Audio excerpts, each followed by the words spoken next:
Good morning, everyone. Welcome.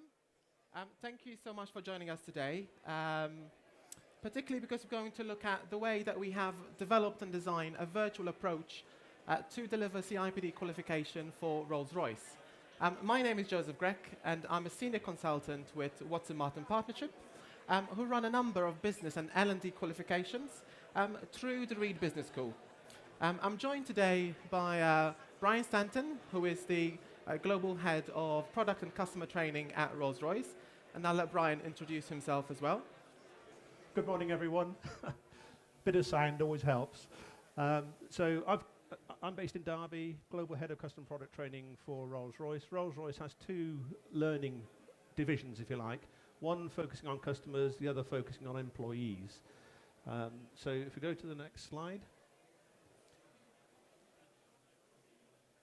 So the way we deliver training to our customers is through a variety of techniques and locations. As you can see around the screen there, E-enabled learning is key in terms of computer-based training, virtual classrooms and the like. Practical and theory training is really important. Rolls-Royce is not the people that make cars. We make aeroplane engines, nuclear power systems for nuclear submarines and the like. So safety is really important, and you wouldn't want somebody to operate a system without actually getting their hands on the system. So it's not just theory, practical training is important. And we can also deliver training on the site at customer locations.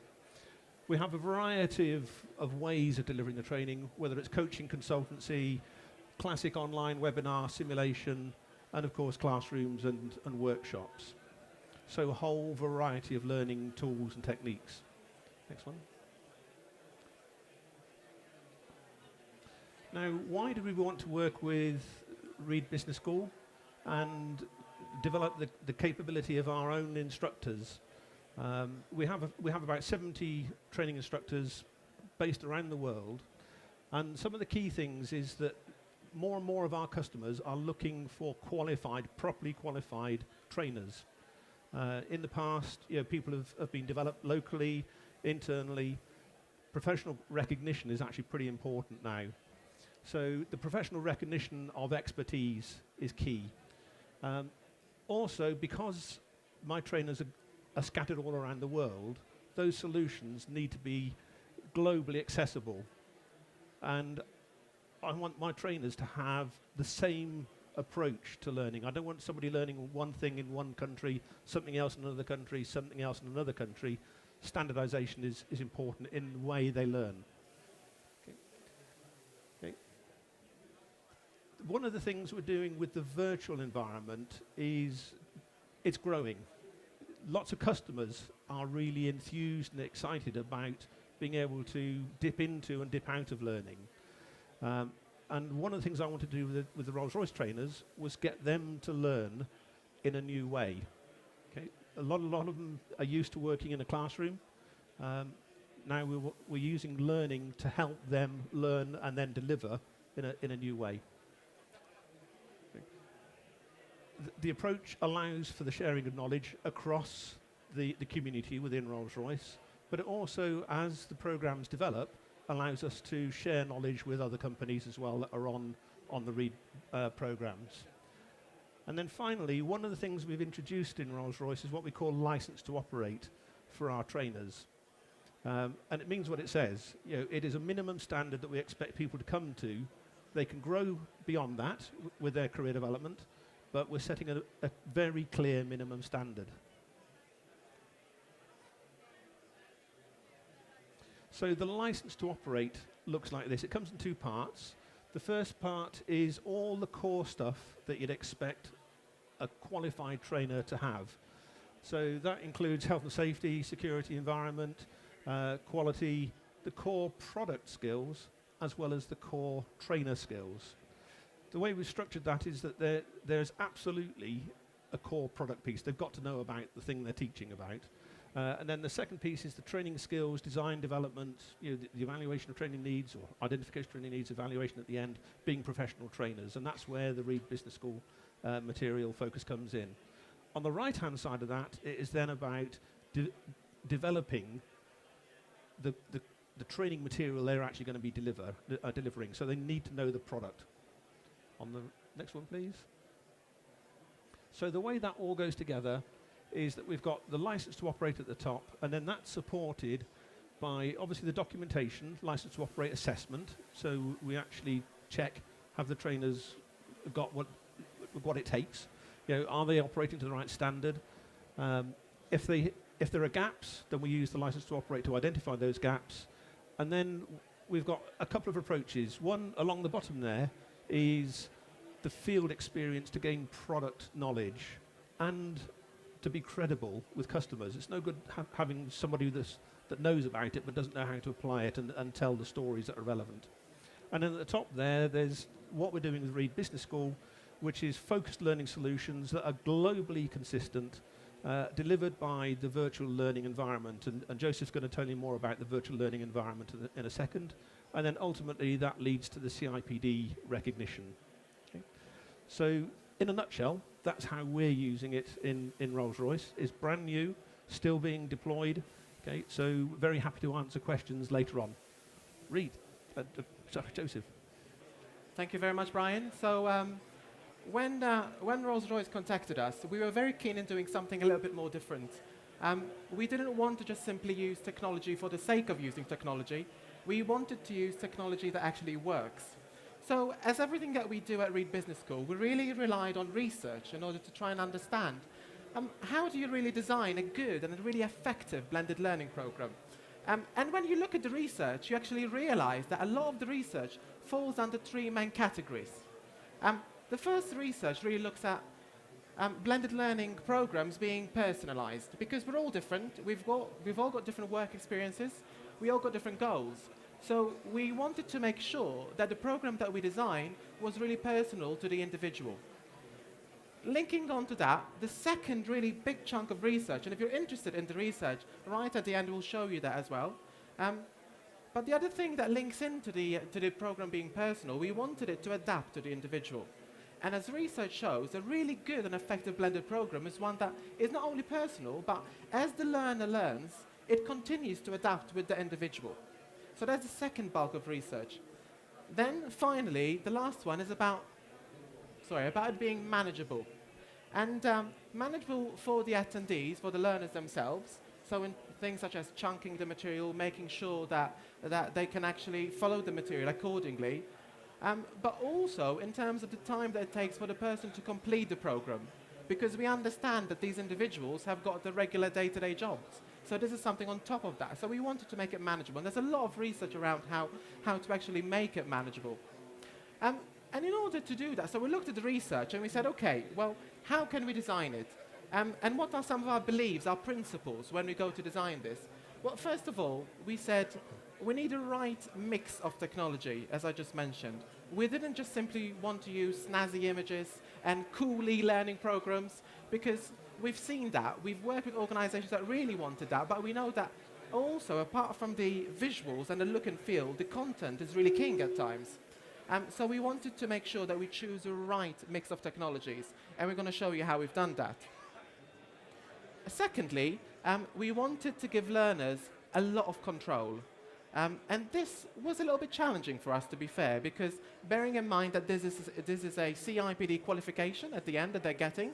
So of course, as anyone who has worked with CIPD, you know that there's certain frameworks that we needed to adhere to.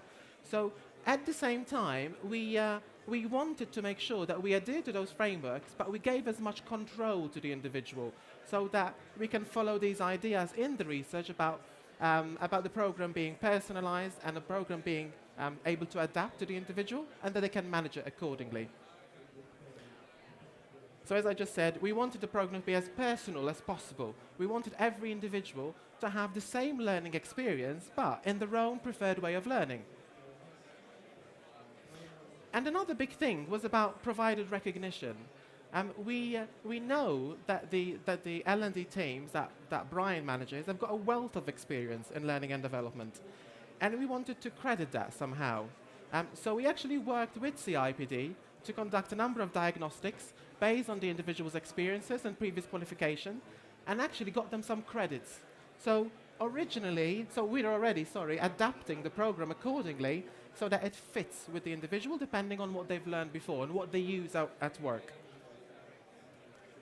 And then there was this big thing. When you think about, 10, 15 years ago and the way we learned, it's very, very different to how we learn now. And we find that quite a lot of organizations tend to ignore that, but we wanted to embrace it.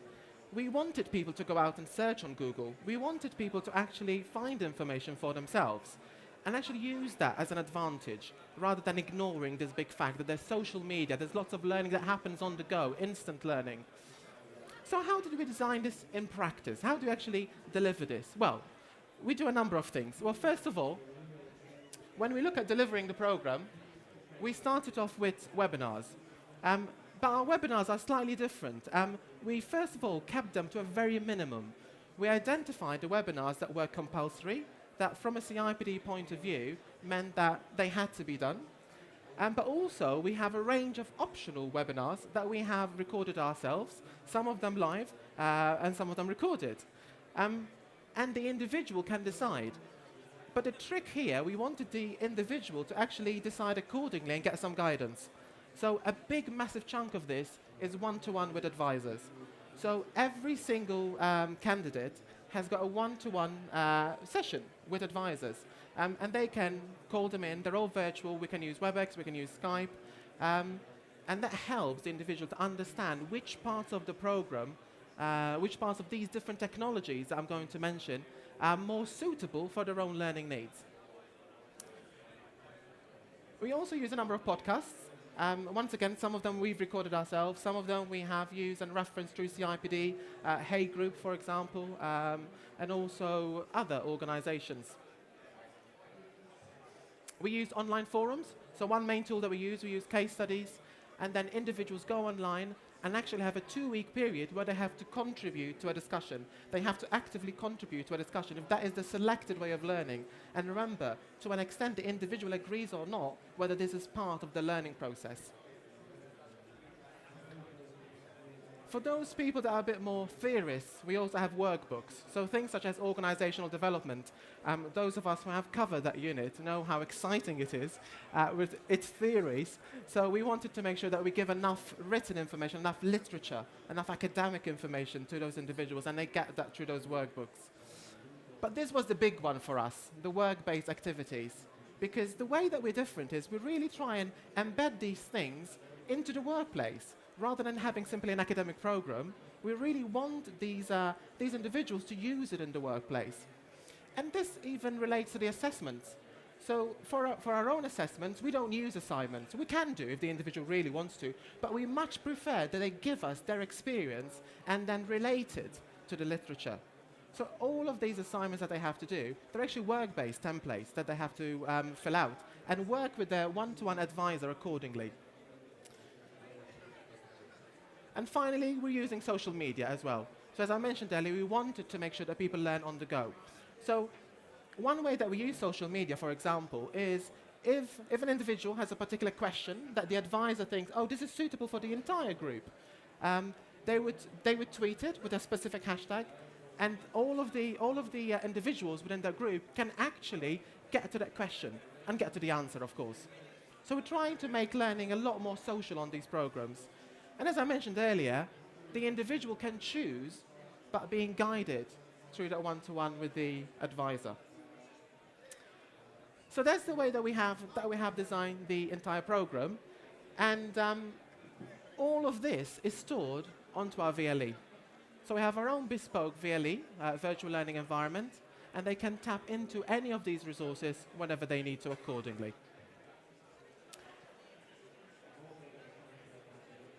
And that's it from us. So Brian and I would welcome any questions that you might have. Yes?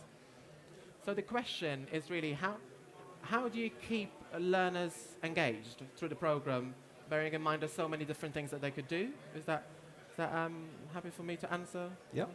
I'd say the one-to-one sessions with the advisor are critical because the advisor actually puts a plan and they work with the individual. So we don't let the learner just roam free to a degree. They work with the advisor to actually put a plan together.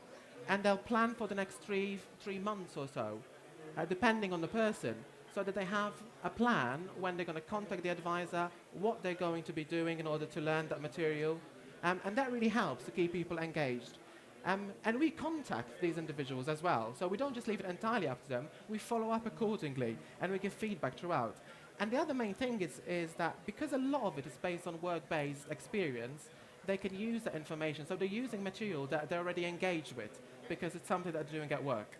And of course, the other piece is that their own manager is interested in what they're doing as well. You know, the manager has sponsored them in the first place.